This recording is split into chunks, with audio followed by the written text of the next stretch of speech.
Okay, so welcome back, everybody. This is our final discussion panel starting. Thank you all for being with us today, and we have three distinguished experts on AI today to speak about the future and opportunities for business. And those would be Andrei Zhulenev from Silicon Valley Innovation Center, Pavel Cherkashin, a managing partner of GVA Ventures, and Christopher Mohritz, director of 10x Effect. So welcome, and this is your stage. So let's look at this session as maybe a common dialogue, and we'll keep it relatively short, but I guess the goal of this type of session at the end is really to recap the day, recap our understanding of where AI is. And what I would encourage that maybe we have a common dialogue as a group here. I would like Pavel and then Chris to give us sort of their perspective in about 5 minutes and to kick it off as a broader dialogue, but then I would really ask each of you to maybe summarize sort of your perspective or maybe some open questions that still are out there about the state of AI and where it's going. So with that, I would hand over to Pavel, and he will talk from venture capital perspective and the view, and so over to you. Thank you.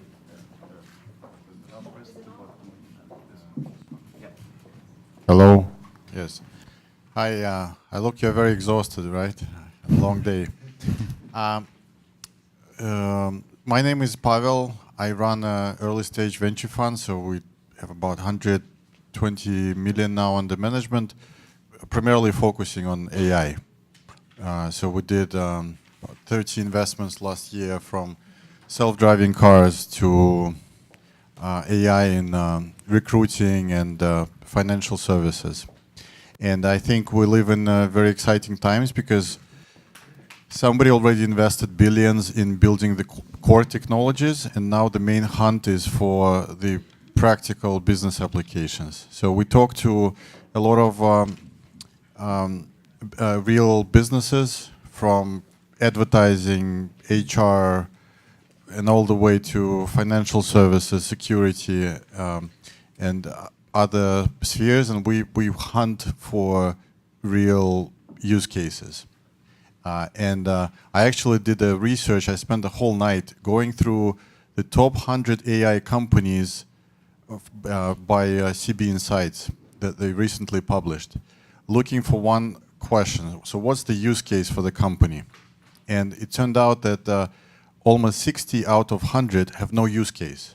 So basically they've invested billions, they build technology, the platform, and then they go out to businesses and they say, look, we have this great technology, give us a problem to solve.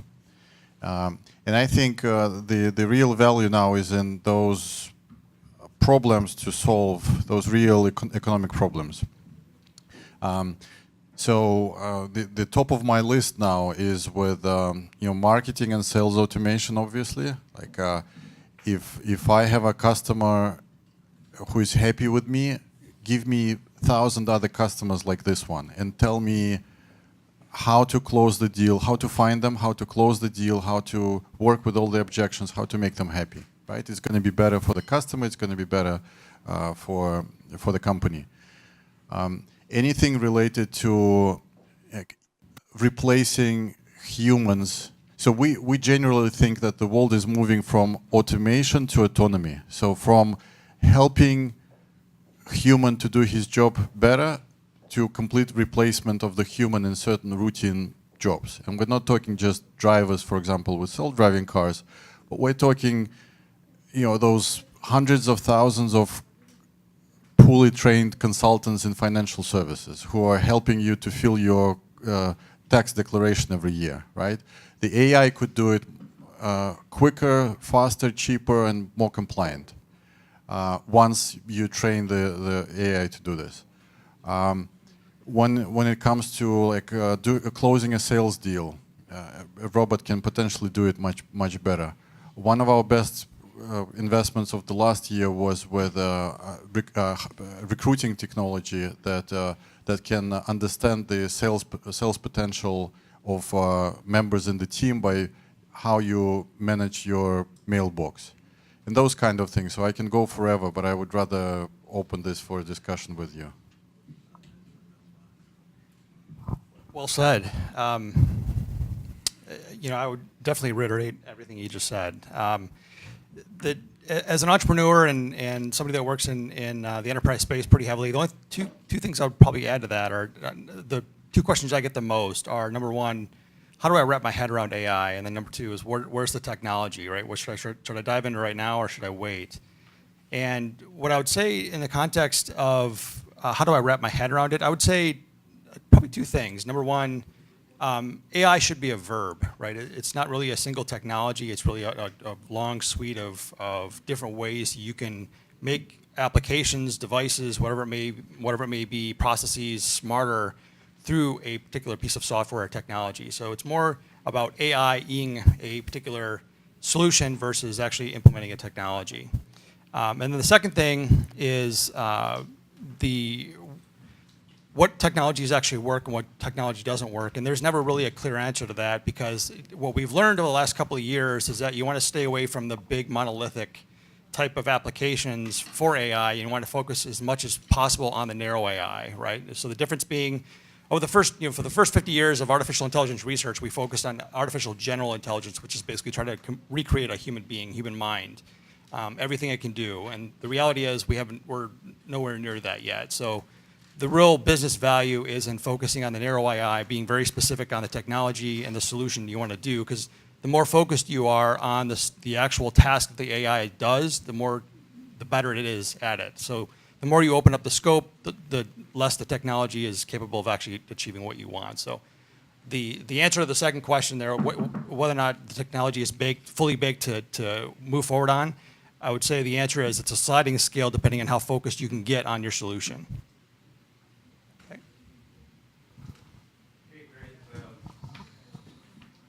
Great. So as I said, we're opening up for a broader discussion. Maybe we go around the circle kind of in a pretty open way. Anyone has an immediate question? Why don't we go around and, okay, go ahead. I'll give you my mic. It's really either questions or your opinions that can be discussed. I was curious how much of a factor patents are going to be in the AI space in the long term.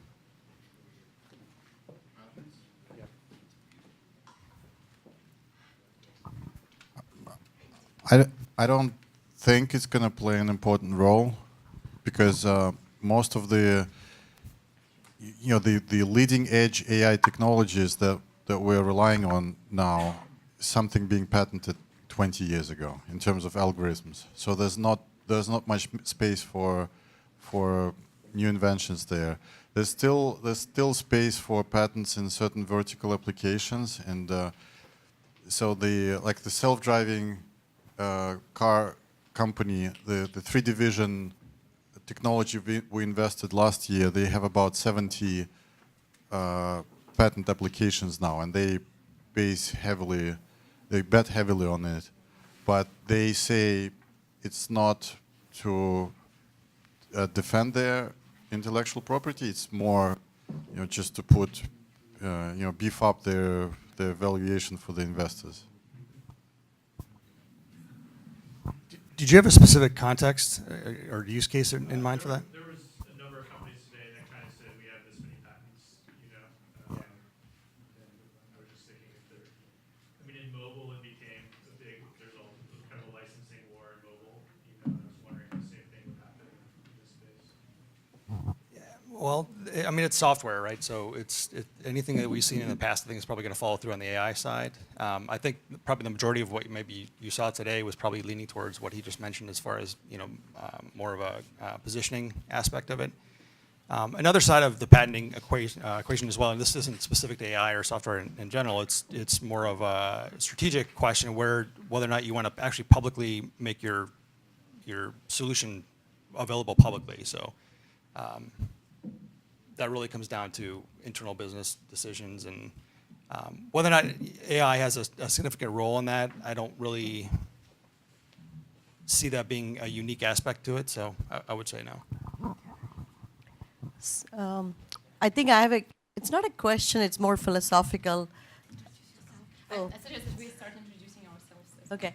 I'm Navina Swami. I'm a serial entrepreneur myself. The question is, I was just listening to Jack Ma from Alibaba, and he was kind of like alluding to the fact that we need to enable 300 million people to get into the C2B type of situations with the platforms that are intelligent and enabling them to do e-commerce and sustain their lives, and to always visualize that there is a human being, a family behind a job, a career. And to Pavel's original thing about replacing the human element with autonomy, it seems to be a little bit in stark contrast to what he's trying to say, because his philosophy is, 30-member teams, enabling them to power the future of e-commerce globally or any other avenues. I just wanted to get some reaction on that statement.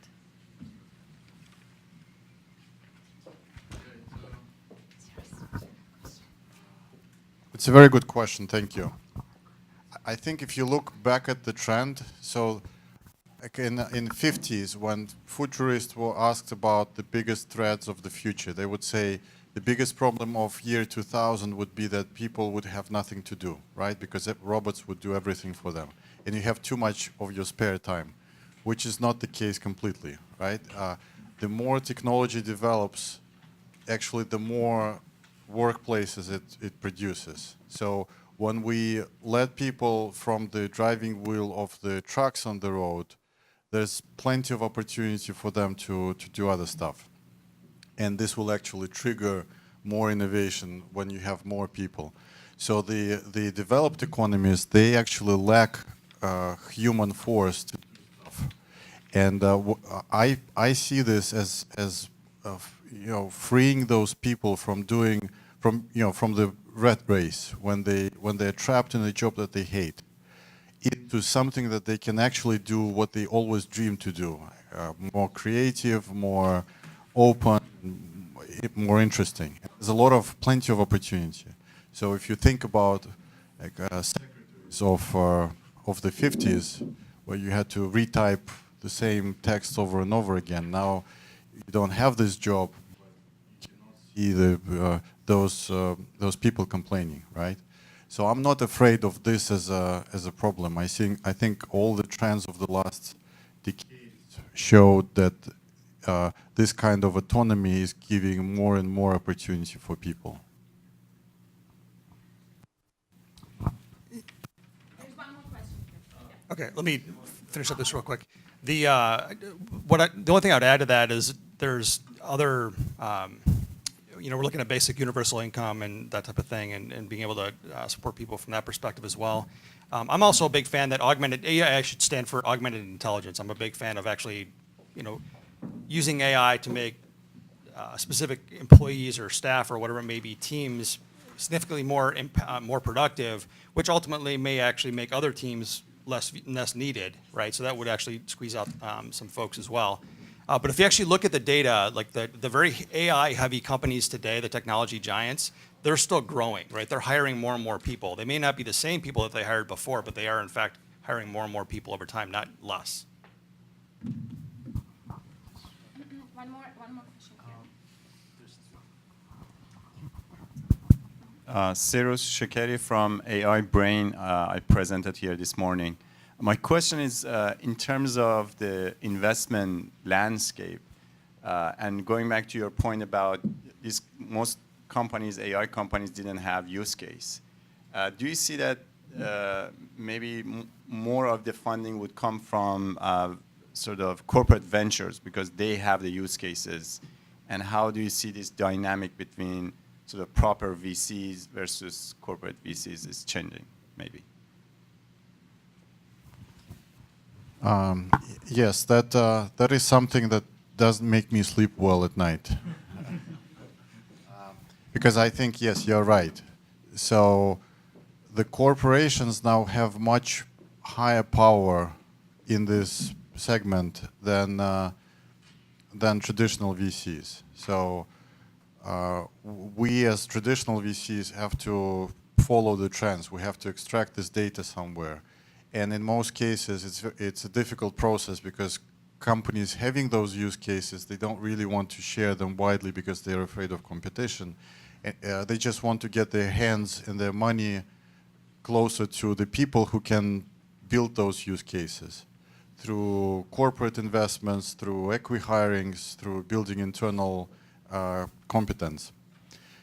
Having said that, corporations have a long history of failing any kind of innovation, right? So that still, I think, leaves some space to guys like us who can do the arbitrage in between. But I think we've never been, as an industry, we've never been so close to corporations actually building good innovation in a new revolutionary space. So with mobile technologies, with internet in general, with many other technologies, it was never that risky as with AI, because now the corporations finally get it and they know what they're doing. I don't know, what's your perspective? We have hand here. Just, I want to follow up on reflection on the couple of comments that you made. While living in Silicon Valley, we all agree that, companies, innovative companies get bigger and bigger or hired more because they're agile, they're able to adjust and innovate. While I also am optimistic about the future of augmented intelligence that would help in all aspects of our lives, whether it's medical diagnosis, saving lives, or it's just better credit analysis for loan approval, whatever. My question to you is, for the people that have been stuck in the nowhere land in the Midwest somewhere, as we have witnessed through this recent election cycle, that have little hope or maybe little skill to reinvent themselves, to work in the new economy, what can they do or what can we do so we can bring all those people along, particularly with potentially augmented intelligence? And secondly, what do we need to do as a society, and particularly in Silicon Valley or in California, where our education system, K through 12, has been failing our kids? Do we need to, what improvements do we need to make there to make the future, particularly innovations in the field of AI, robotics, science, or whatever, to be more vigorous so that we can keep that optimistic future? That's an awesome question. So the first part, the people that just kind of get left behind, right?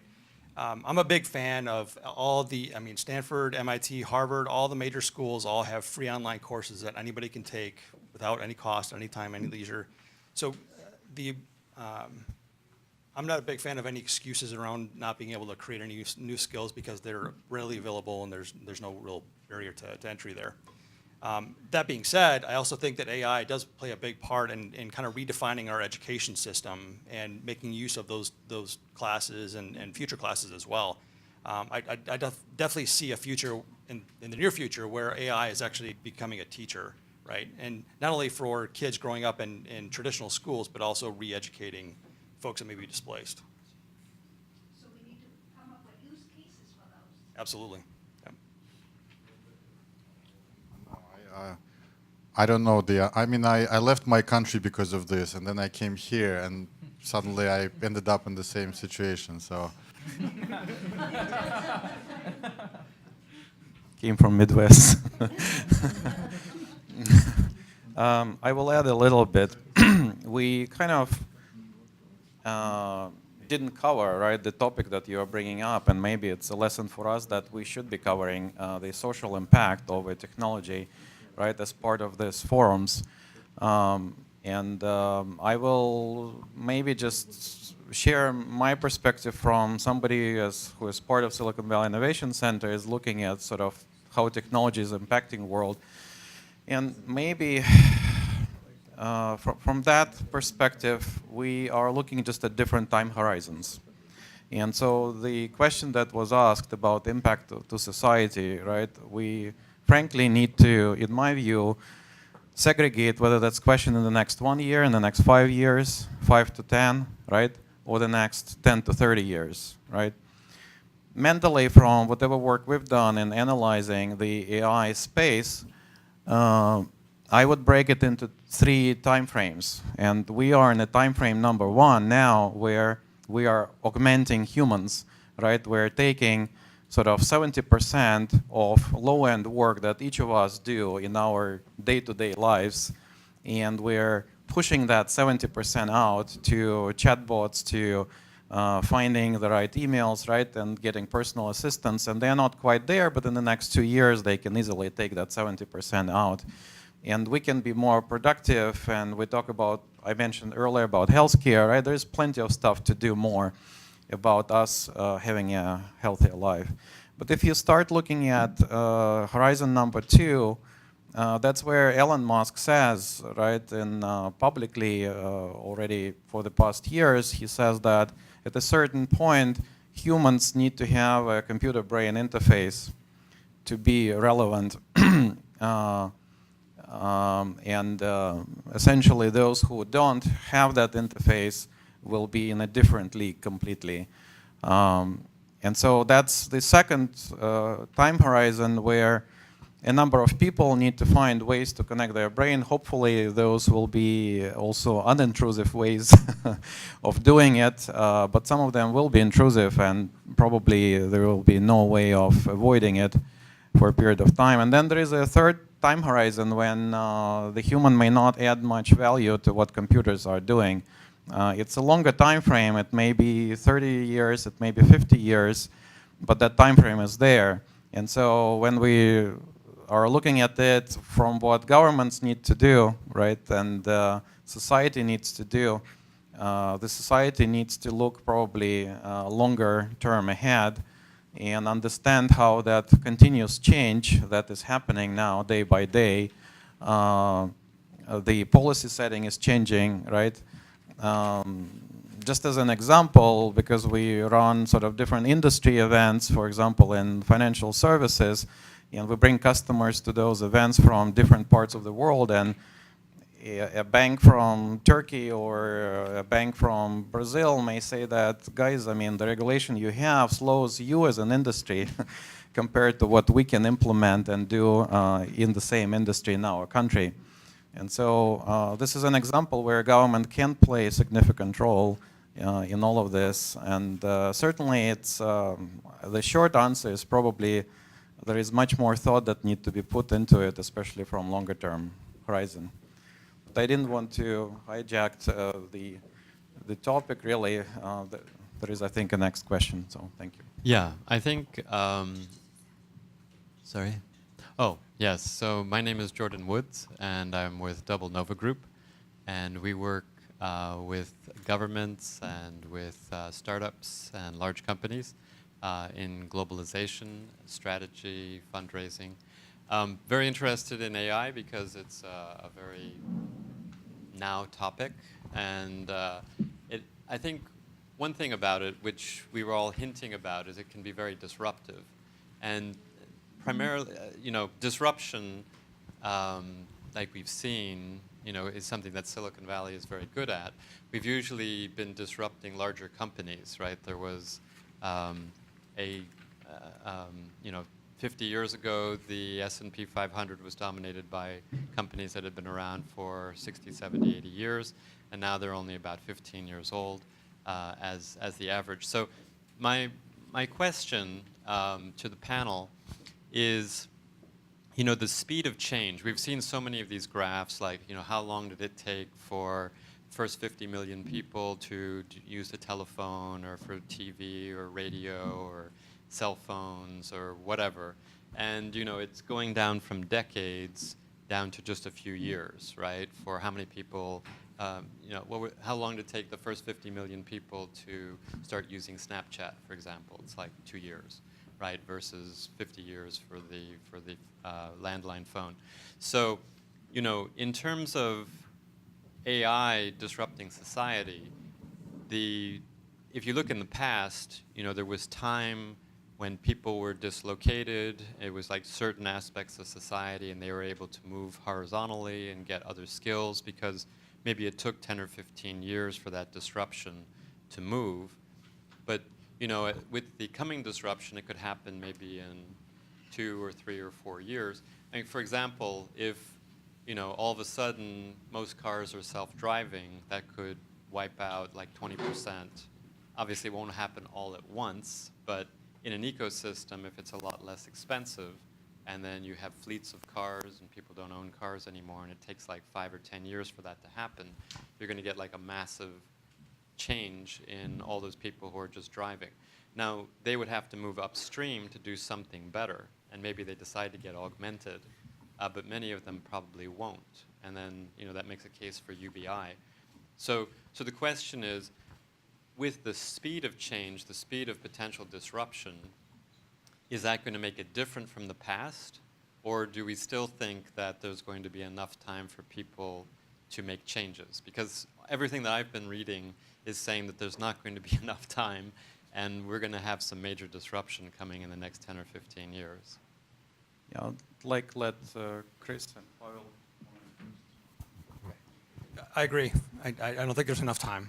I think there's, but at the same time, the AI is such a broad subject and it impacts so many different areas that it's almost impossible for it not to be, right? I mean, ubiquitous is the word that I always like to use with AI. It's just everywhere. It's going to permeate every part of our lives. So, going back to your question as far as people getting left behind, I like to look at the big picture where we're actually AI is going to be overall, it's going to be increasing quality of life, which I think is ultimately what all of us really want. We don't necessarily want a better job or better whatever. We just want a good quality of life for ourselves, for our kids, and so on.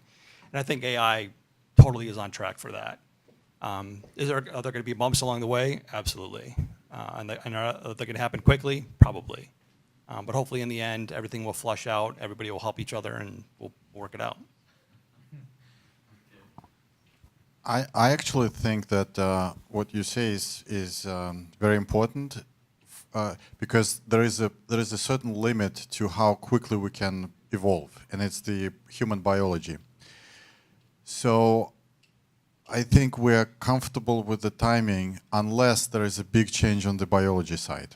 So that's why, for example, we don't invest in biology or human science, but we follow that very carefully because there's a lot dependent on that. So, for example, billions were put into making sure that you can sleep not more than 4 hours a day, right? And so this kind of technologies are going to become publicly available within the next year or two.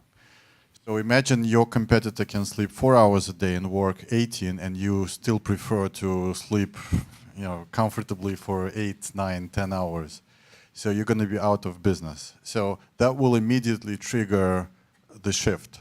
The second trend is with the extension of life, right? This year, several companies will get out of trials who claim that they can extend average human life to about 120, 130 years, right? We're not talking about early research, we're talking about real human trials with people. So that will change the economics of the world completely, right? You can probably study until 40 and you're a young man when you're 50. So that will change a lot as well. Then a lot of big companies like Google is now their top priority in terms of the corporate development for specific teams is in neuro interfaces. So how do you put a flash drive into your brain to simplify, right?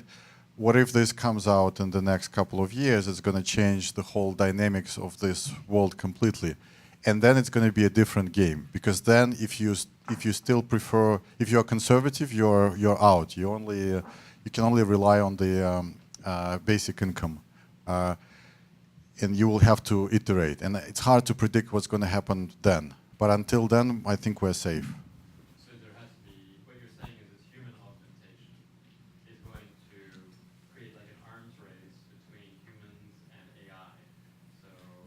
Yes. will always be a little bit behind because humans are going to hack the biology. Well, until we hack the biology, we're going to be limited by the just human capacity in terms of how quickly you can iterate. Okay, that's very interesting. Thank you. So I'll add a little bit to this, again, from a little bit broader perspective, because we are working across multiple industries and multiple technologies. And for me personally, as I was looking into AI and coming from sort of IT services and technology background, having seen over the years how enterprises implemented SAP, PeopleSoft, and basically ERP systems, how at some point they implemented web apps and started to take advantage of maybe cloud technologies, moving cloud. These were all technologies, but artificial intelligence, a fundamental shift, right, where computers program themselves, literally, versus humans program computers. So it's a major shift that sort of was getting me excited about this technology. But then when sort of we continued the research and looked into the disruptions, right, of other industries, and you talked a little bit about transportation, moving from car ownership model to sort of public transportation or car sharing, impact on number of cars that need to be there, on automotive industry, impact on energy or oil and gas industry that you don't need as much gas with electric, sort of. So that's one perspective, that one industry impacts the other, but really what we're seeing is that multiple technologies are coming together. And so as much as I got excited personally about AI as a sort of smarter, 1,000 times smarter computer, right now I would say that, or my understanding is that AI is being applied as software was applied before, but also without AI you can't do the breakthroughs in genomics or biology, right? Because all of those breakthroughs going forward will be based on data, and so it will be an enabling technologies to do those breakthroughs.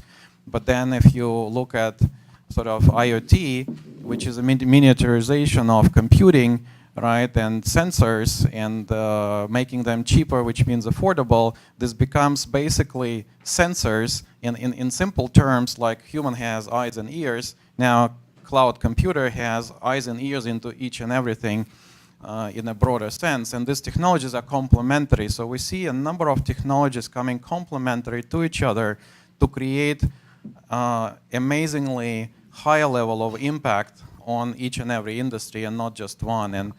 And part of our research is medical space, and so in genomics and bionics, there are breakthroughs happening that are sort of fundamentally redefining sort of what human actually will be in the near term, from diagnostics that will happen at home to how maybe instead of the pharma industry treating you with chemicals, you will just grow parts of your body and replace them, and so on.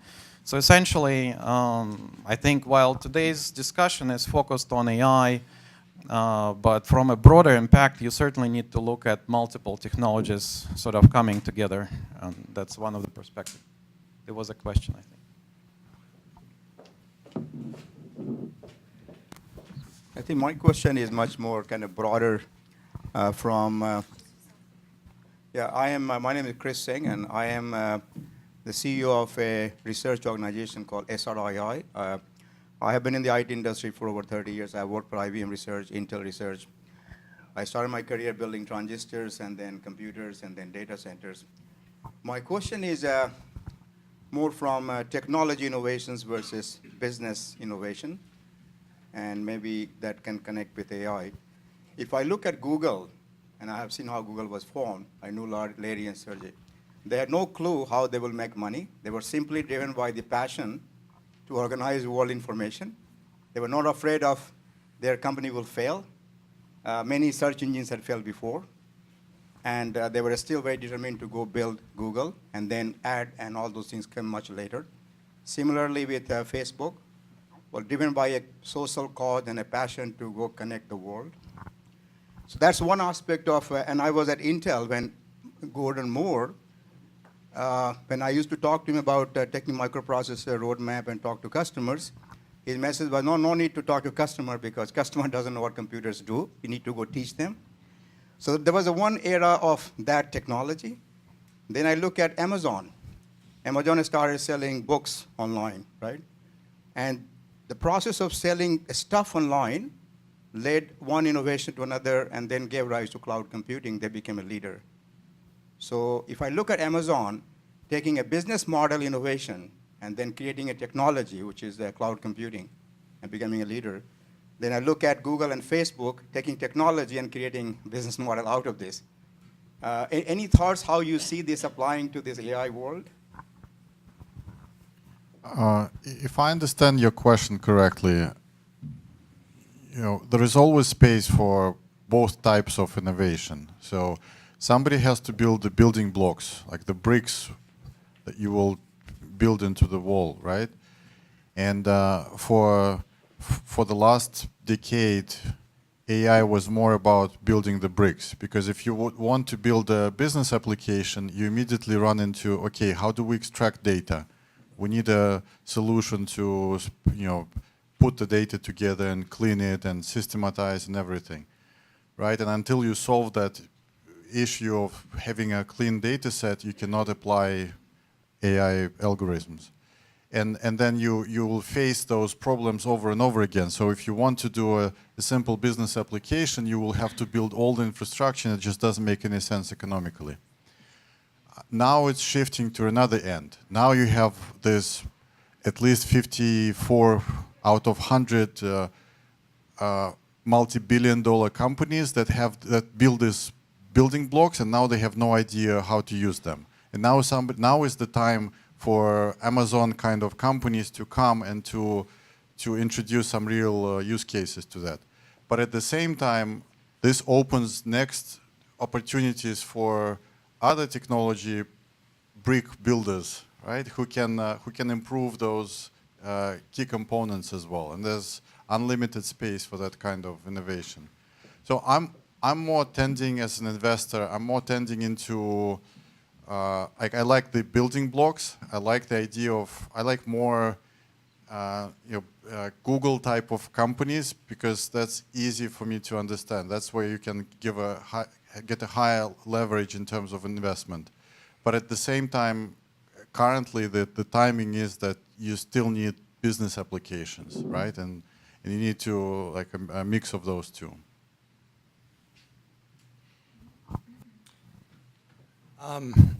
Someone that's been starting up companies the last several years with machine learning and AI in general, I don't see a whole lot of unique business models that are unique to AI. I really consider AI more of a tool. It makes a whole lot of things a lot easier and a lot faster. And I'm actually a big fan of Google's, find the users and the money will come. I'm a big fan of that type of thinking. And AI makes that process very, very much easier now than it was back when they started. But I don't, if your question is, are there unique business models around AI? I'm not seeing them at this point. I think there's obviously a much bigger push towards data and building products around data, but I don't think business models that are tried and true over the last centuries have really changed that much. So I'll add a little bit from sort of, again, I'm typically taking a longer time horizon or maybe a bit broad perspective. So if we step back and look at Amazon, you take it as an example, and what are they really doing? We can look at it that, they leveraged open source technologies and built cloud computing, and they had the expertise in-house because they were a large retail store. That's one way, and that's an accurate way to look at it. But then if you look further, why their stock keeps growing, right, is because they actually invented, right, a large-scale startup. You can call it business model. And now I will just explain why I call that business model itself, because typically business model is about you have an industry, a product, and your business model of delivering that product or service.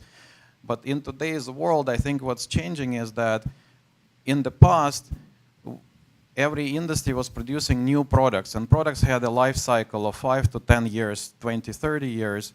Today, with the rate of innovation, every new product is a breakthrough, is an industry disruption.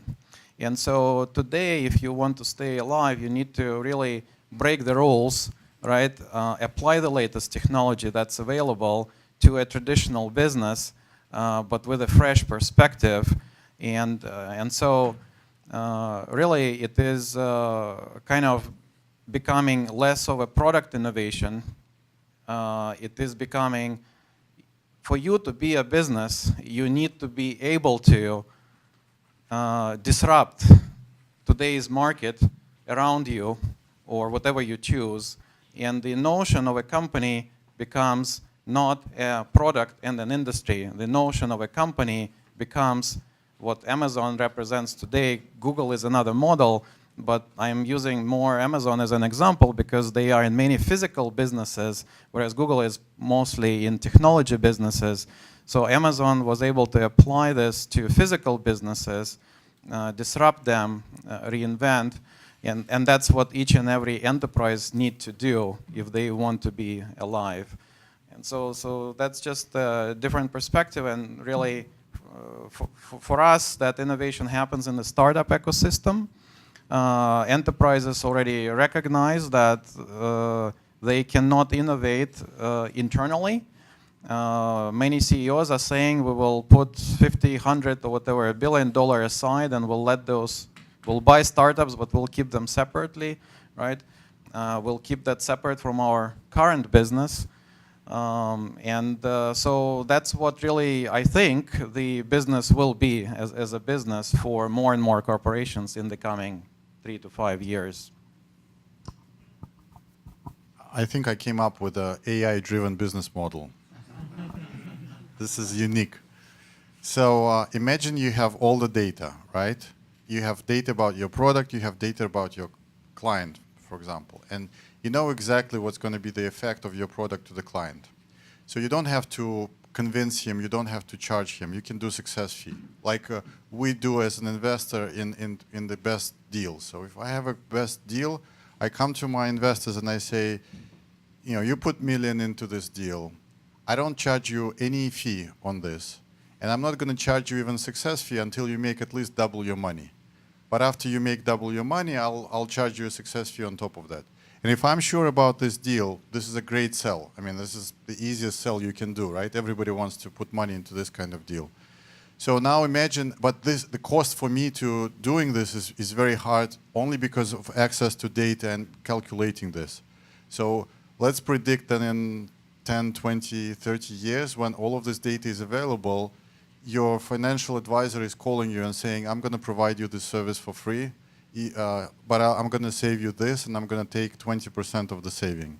And this is going to happen everywhere. You go to a grocery store and they charge you a success fee on something, I don't know yet. And you do any business relationship is all based on success fee, because if somebody is not ready to work on the success fee, this means that he knows something that he's not willing to disclose, right? If you are so sure that your product is going to bring good to me, then you should be able to work on success fee only. What do you think? Sounds good. You need a team?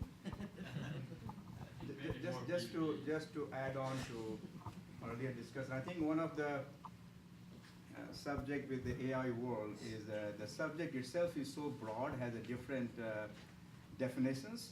So AI to Elon Musk means different, putting some chips in the brain versus what AI means to Google executives. So this is a very sort of exciting subject that over the time I think we'll get a little more clarity what all these different parts and different applications and different definitions of AI means as we go forward.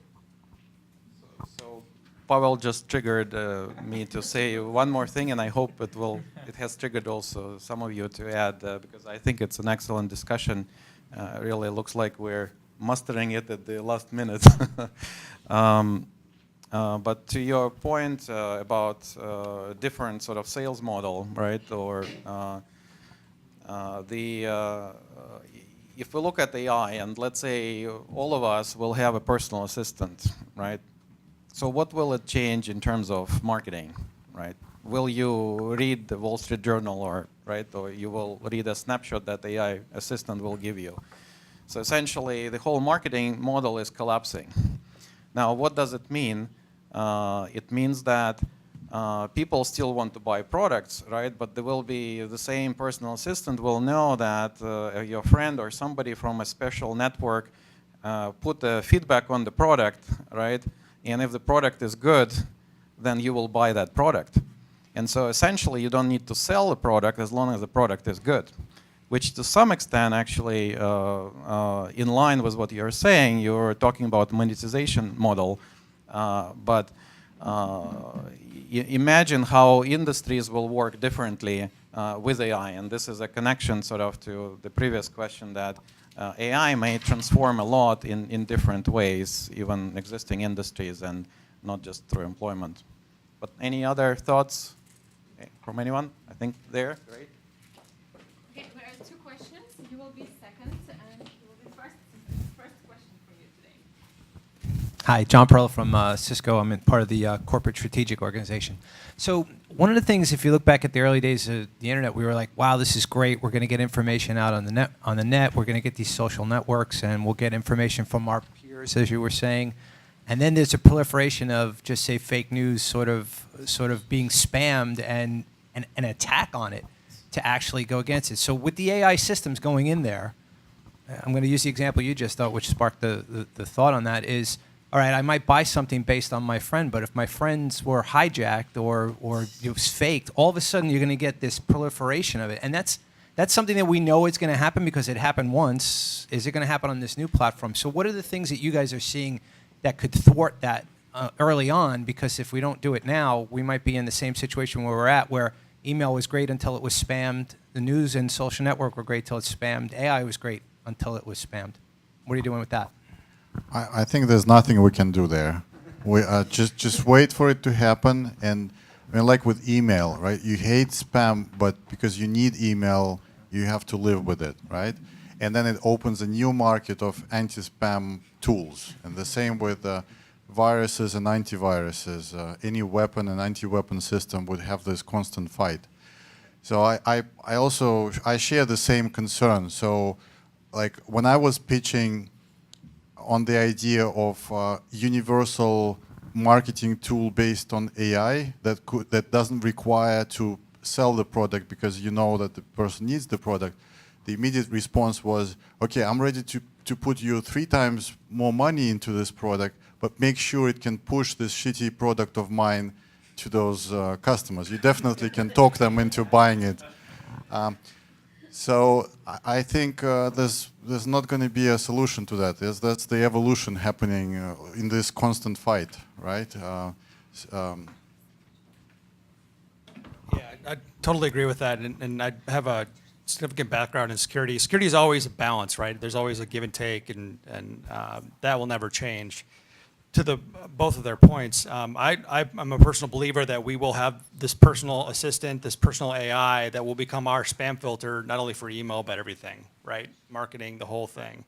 And we'll have control over that, just like we do with spam filter today, to actually filter out what we don't want to hear and what we don't want to hear. So again, I just think AI becomes our personal spam filter across the board.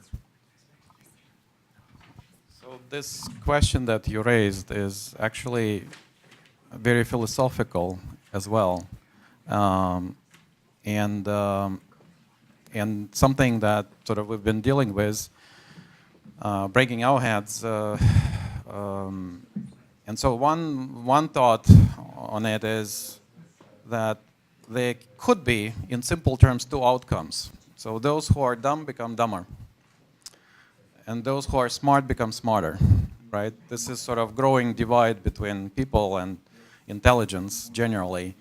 There is another outcome that everyone will, let's say, become smarter, which is a more positive outcome. And then when you start selecting between these 2 outcomes, it becomes a philosophical and maybe belief or religion question. But one way to look at it is that for the world to be sustainable, where things are moving should have a positive sort of outcome. Otherwise, the world will not be sustainable.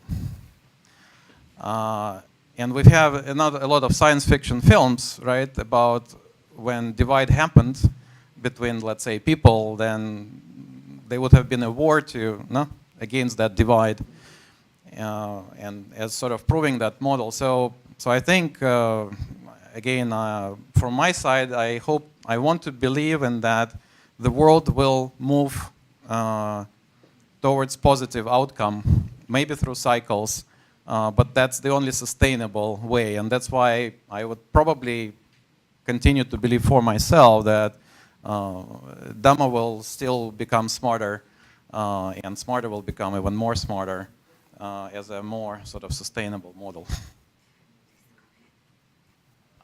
So I want to go back to the topic of use cases and what Pavel brought up. One of those use cases is the topic of innovation and startups and VCs investing in those startups. How do you see AI changing that or perhaps disrupting?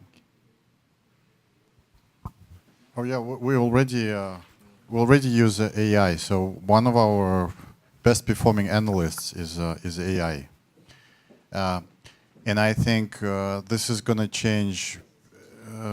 This is going to change the industry very quickly, because it's all data driven, and it's all probability driven.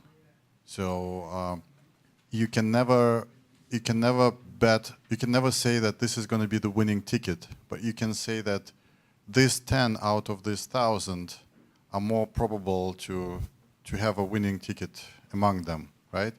So already now picking those 10 is a job that a robot can do much better than any human.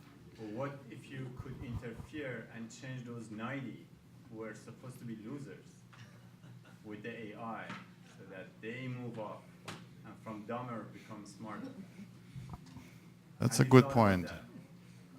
No, I see my mission in this world is to make sure that more people have access to the opportunity.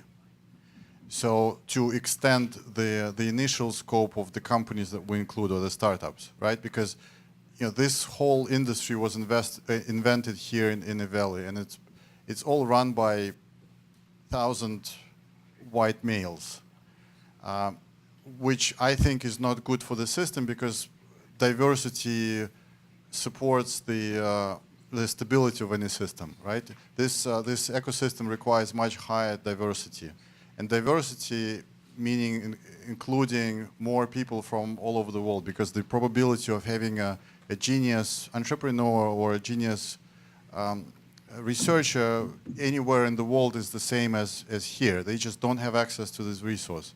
So I think that by integrating another billion people into this ecosystem would already give a huge boost to the industry and to the world. What you say is probably the next step, right? And frankly speaking, I didn't even think about this yet. I think it's probably it's going to be the priority in 10 years or something, at least for me.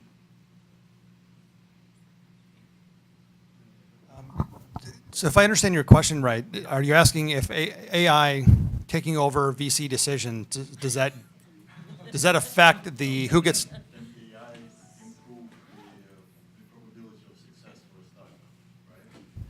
We're talking about VCs or startups? Startups. In this case, we've looked at VCs and investment and how we could make that sort of betting a better sort of prediction.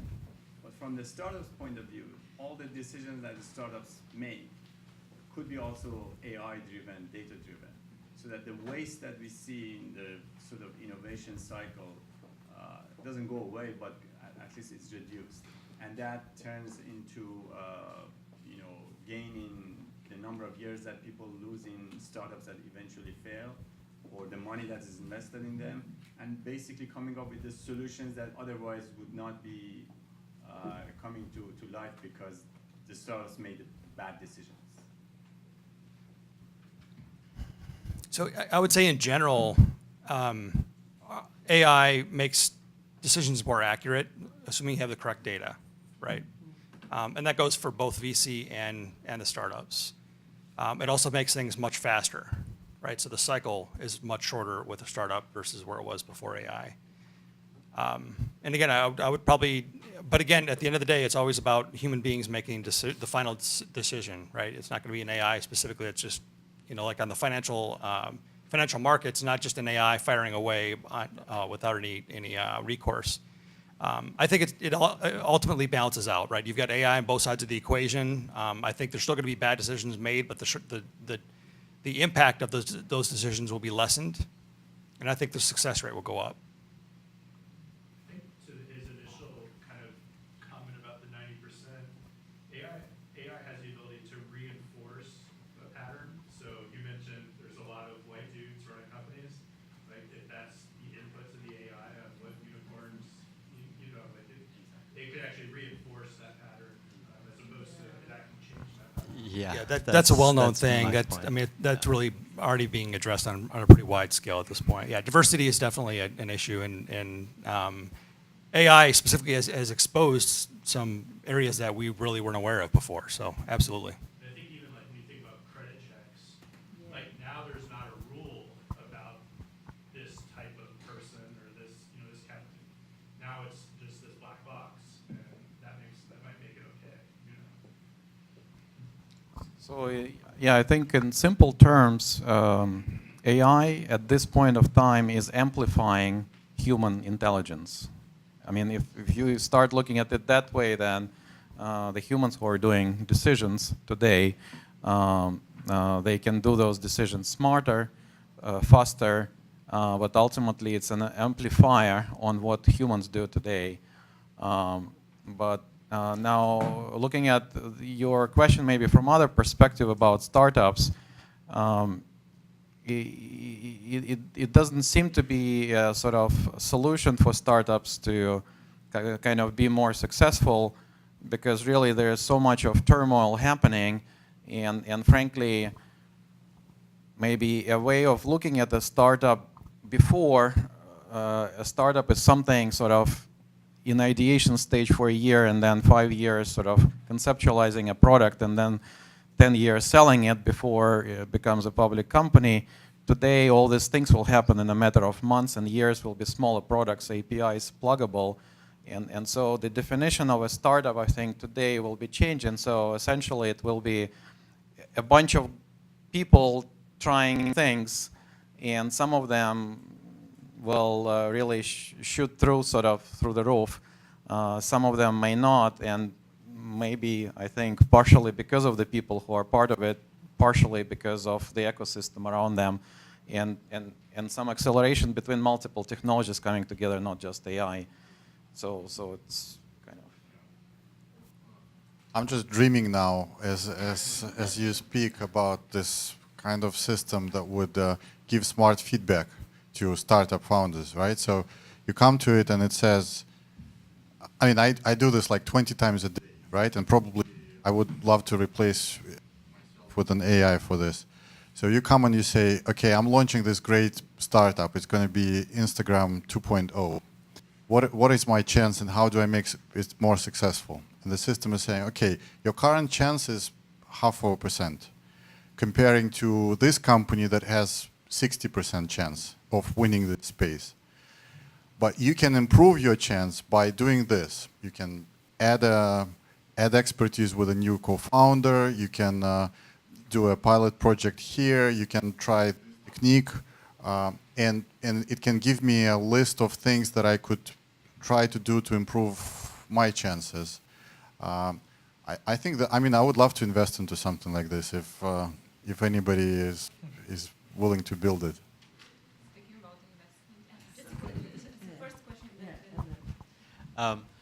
Okay, so my question is a little bit more on the social side, and it's kind of pulling together a lot of the different discussions. I had the question first, but it's a lot of the discussions feed into it. So if you look at a lot of the most of the sci-fi movies about the future where you have AI are dystopian, right? That AI takes over, and it's always shown as being very emotionless and very robotic and mechanical, right?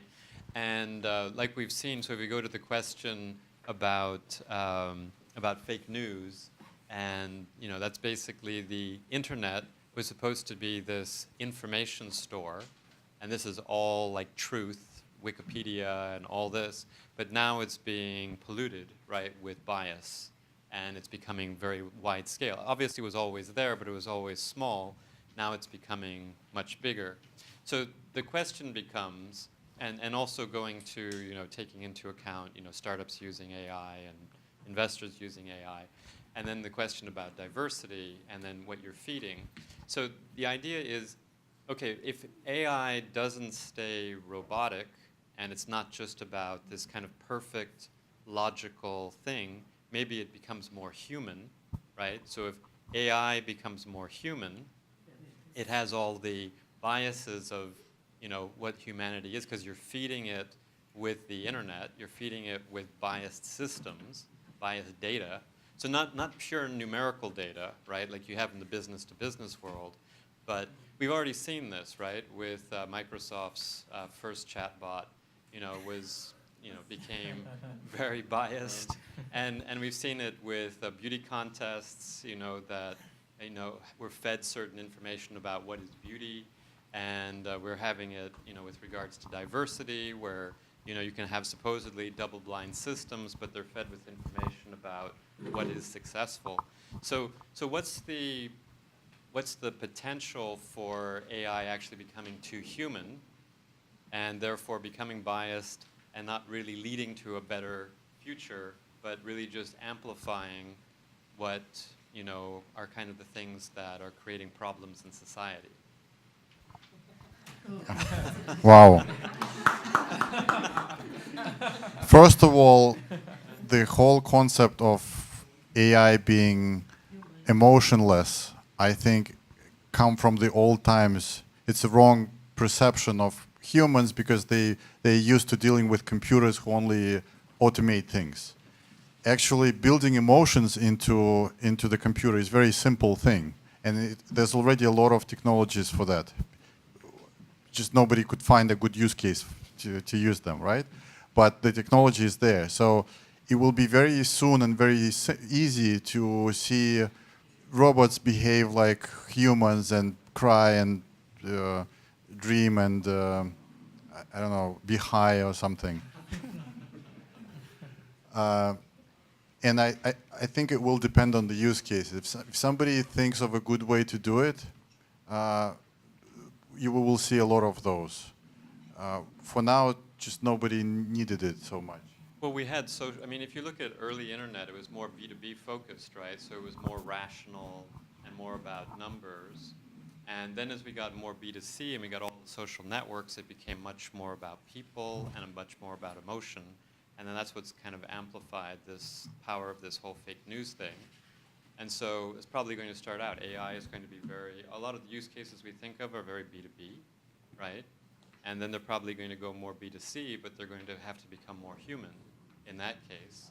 And then you're going to get the amplification of whatever is human going into those systems. So I don't know when that's going to happen, but it's probably around the corner.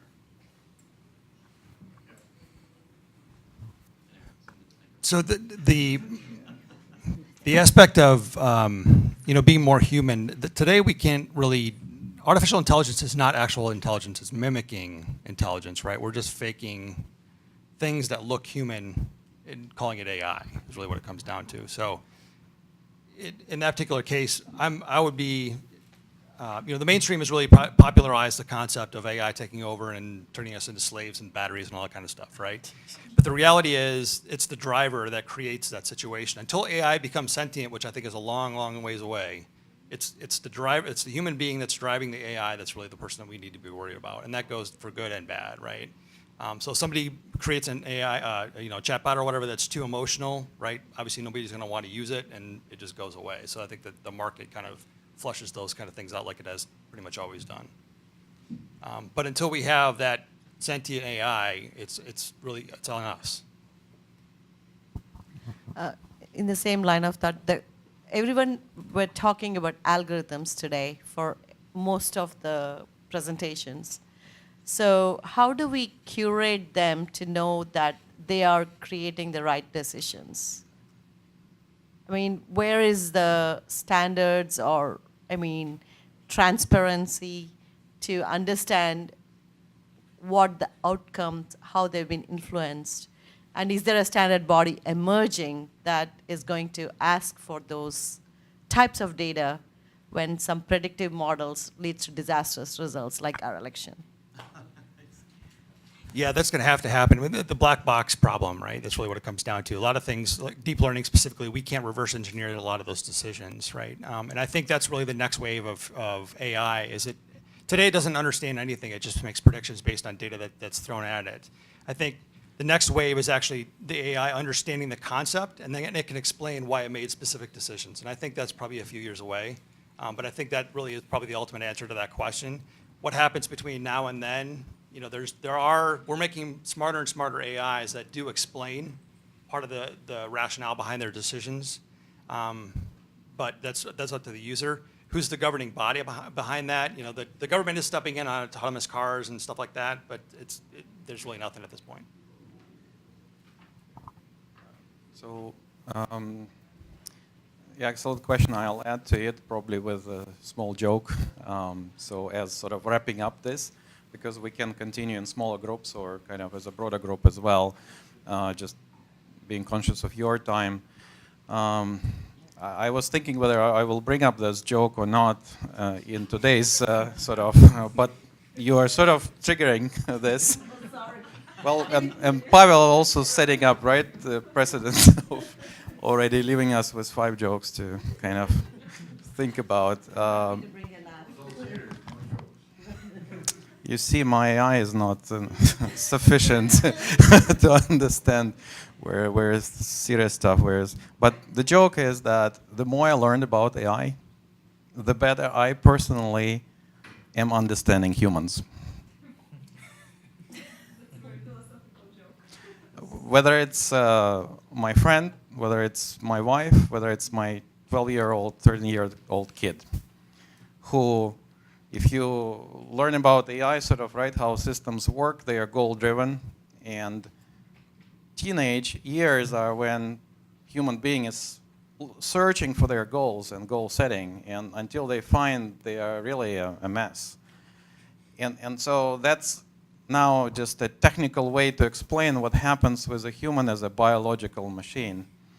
And there is nothing bad in it, and there is obviously an element of emotions as a means of communications, right, which humans use to steer dialogue in one or the other direction.